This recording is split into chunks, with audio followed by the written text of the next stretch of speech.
முட்டாள் தவளையும் புத்திசாலி தவளையும். ஒரு நாள் அதிக மழை பெய்தது. ஏரி நிறைந்தது. வழியும் அளவுக்கு மழை. அந்த ஏரியின் நீர்க்குளிர்ச்சியைத் தாங்க முடியாத ஒரு தவளை மழை நின்றதும் கிணற்று நீர் வெதுவெதுப்பாக இருக்குமே என்பதால் கிணற்றுக்குள் குதித்தது.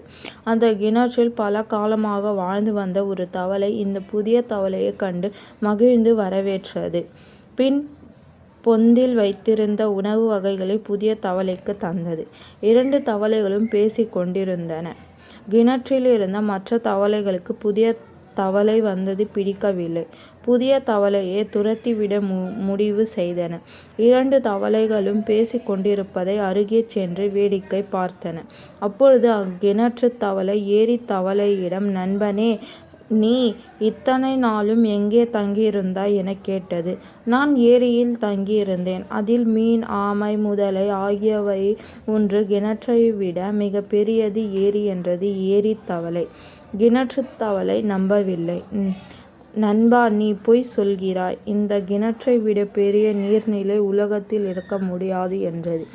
ஏரி தவளை எவ்வளவோ எடுத்துச் சொல்லியும் கிணற்றுத் தவளைகள் நம்பவில்லை. எல்லா தவளைகளும் ஏரி தவளையைப் பார்த்து, "நீ பொய்யன்" என்று கூறி ஏரி தவளையைத் தாக்க முயன்றன.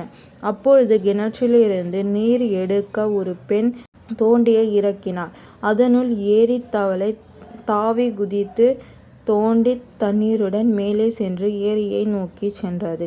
நீதி: முட்டாள்களிடம் இருப்பதை விட தனியே செல்வதே சிறந்தது.